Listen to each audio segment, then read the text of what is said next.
ಸಾರಿಗೆ ಸಂಪರ್ಕವನ್ನ ಬಲಪಡಿಸುವ ಉದ್ದೇಶದಿಂದ ಕರ್ನಾಟಕ ರಾಜ್ಯ ರಸ್ತೆ ಸಾರಿಗೆ ನಿಗಮ 644 ಹೊಸ BS6 ಡೀಸೆಲ್ ಚಾಲಿತ ಬಸ್ಗಳನ್ನು ಪರಿಚಯಿಸೋಕೆ ಈಗ ಮುಂದಾಗಿದೆ. ಸೀಮಿತ ಸಾರಿಗೆ ವ್ಯವಸ್ಥೆ ಹೊಂದಿರುವ ಗ್ರಾಮೀಣ ಪ್ರದೇಶಗಳಲ್ಲಿನ ಹೆಚ್ಚಿನ ಸಂಪರ್ಕ ಒದಗಿಸೋಕೆ ಮತ್ತು ಈ ಯೋಜನೆ ಪ್ರಮುಖ ಗುರಿಯಾಗಿದೆ. ಕಳೆದ ಕೆಲ ವರ್ಷಗಳಿಂದ ಕೆಎಸ್ಆರ್ಟಿಸಿಯಲ್ಲಿ ಹೊಸ ಬಸ್ಗಳ ಸೇರ್ಪಡೆ ಪ್ರಕ್ರಿಯೆ ನಿರಂತರವಾಗಿ ನಡೀತಾ ಇದೆ. ಈ ವಿಸ್ತರಣೆಯ ಭಾಗವಾಗಿ ಪ್ರಾಸ್ತಾವಿಕ ಯೋಜನೆಯಲ್ಲಿ 500 ಸಾಮಾನ್ಯ ಬಸ್ ಹಾಗೂ 144 2 ಬಾಗಿಲುಗಳಿರುವಂತಹ ಮೊಪುಸಿಲ್ ಬಸ್ಗಳನ್ನು ಖರೀದಿಸೋಕೆ ನಿಗಮ ಉದ್ದೇಶಿಸಿದೆ. ಇದರಲ್ಲಿನ ಬಹುತೇಕ ಬಸ್ಗಳನ್ನು ಗ್ರಾಮೀಣ ಮಾರ್ಗಗಳಿಗೆ ಮೀಸಲಿಟ್ಟು ರಾಜ್ಯದ ಪ್ರಮುಖ ಪ್ರದೇಶಗಳ ನಡುವೆ ಸಂಚರಿಸೋಕೆ ನಿಯೋಜಿಸಲಾಗ್ತಾ ಇದೆ. ಬೇಡಿಕೆ ಹೆಚ್ಚಿರುವಂತಹ ಗ್ರಾಮೀಣ ಪ್ರದೇಶಗಳಿಗೆ ಆದ್ಯತೆ ನೀಡಲಾಗುತ್ತೆ ಅಂತ ನಿಗಮದ ಅಧಿಕಾರಿಗಳು ಮಾಹಿತಿಯನ್ನ ನೀಡಿದ್ದಾರೆ. ರಾಜ್ಯ ಸಾರಿಗೆ ನಿಗಮಗಳಿಂದ ಕರ್ನಾಟಕದಲ್ಲಿ ಒಟ್ಟು 26,028 ಬಸ್ಗಳು ಕಾರ್ಯವನ್ನ ನಿರ್ವಹಿಸುತ್ತೆ. ಇದರಲ್ಲಿ ಕೆಎಸ್ಆರ್ಟಿಸಿ 8,759, ಬಿಎಂಟಿಸಿ 7,051, ಎನ್ಡಬ್ಲ್ಯೂಕೆಆರ್ಟಿಸಿ 5,289 ಹಾಗೂ ಕೆಕೆಆರ್ಟಿಸಿ 4,929 ಬಸ್ಗಳು ಕಾರ್ಯವನ್ನ ನಿರ್ವಹಿಸುತ್ತೆ. ಇನ್ನು 2023-24, 2025-26 ಹೊಸದಾಗಿ 1,288 ಬಸ್ಗಳನ್ನ ಸೇರ್ಪಡೆ ಮಾಡಿಕೊಂಡಿದೆ. ಇದನ್ನ ಹೊರತುಪಡಿಸಿ 70 ಹೊಸ ನಾನ್ ಎಸಿ ಖರೀದಿಗೆ ಅನುಮತಿ ನೀಡಿದ್ದು ಮಾರ್ಚ್ ವೇಳೆಗೆ ನಿಗಮಕ್ಕೆ ಸೇರ್ಪಡೆಯಾಗಲಿವೆ.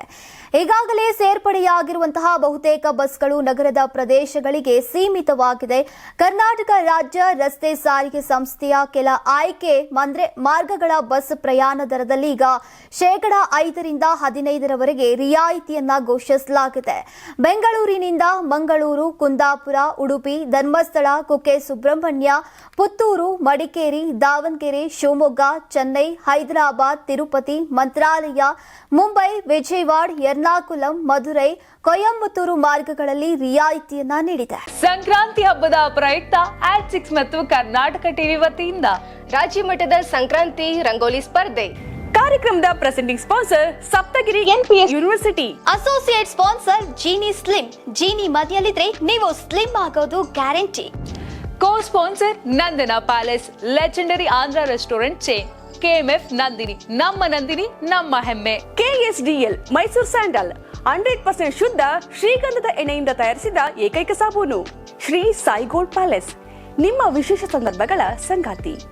ರಾಜ್ಯಾದ್ಯಂತ ಬೆಂಗಳೂರು ಸೇರಿ 35 ಕೇಂದ್ರಗಳಲ್ಲಿ ಸಂಕ್ರಾಂತಿ ರಂಗೋಲಿ ಸ್ಪರ್ಧೆ. ರಂಗೋಲಿ ಬಿಡಿ, ಆಕರ್ಷಕ ಬಹುಮಾನ ಗೆಲ್ಲಿ. ಜಿಲ್ಲಾವಾರು ವಿಜೇತರಿಗೆ ಬೆಂಗಳೂರಿನಲ್ಲಿ ಜನವರಿ 18ರಂದು ಗ್ರ್ಯಾಂಡ್ ಫಿನಾಲೆ.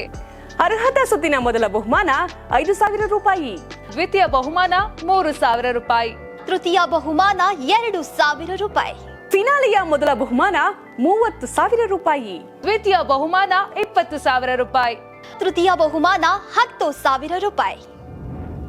ಹೆಚ್ಚಿನ ಮಾಹಿತಿಗಾಗಿ ನೋಡ್ತಾ ಇರಿ ಕರ್ನಾಟಕ ಟಿವಿ. ಯಾರಾಗ್ತಾರೆ MLA ಅಭ್ಯರ್ಥಿ 2028 ಶೀಘ್ರದಲ್ಲೇ. ಪ್ರತಿದಿನ ಒಂದೊಂದು ಕ್ಷೇತ್ರದ ಟಿಕೆಟ್ ಆಕಾಂಕ್ಷಿಗಳ ಸಂಪೂರ್ಣ ಮಾಹಿತಿ ಪೊಲಿಟಿಕಲ್ ಜರ್ನಲಿಸ್ಟ್ KM ಶಿವಕುಮಾರ್ ಅವರಿಂದ. ಕರ್ನಾಟಕದ ನಂಬರ್ 1 ಡಿಜಿಟಲ್ ಮೀಡಿಯಾ ನಿಮ್ಮ ನೆಚ್ಚಿನ ಕರ್ನಾಟಕ ಟಿವಿಯಲ್ಲಿ ಮಾತ್ರ.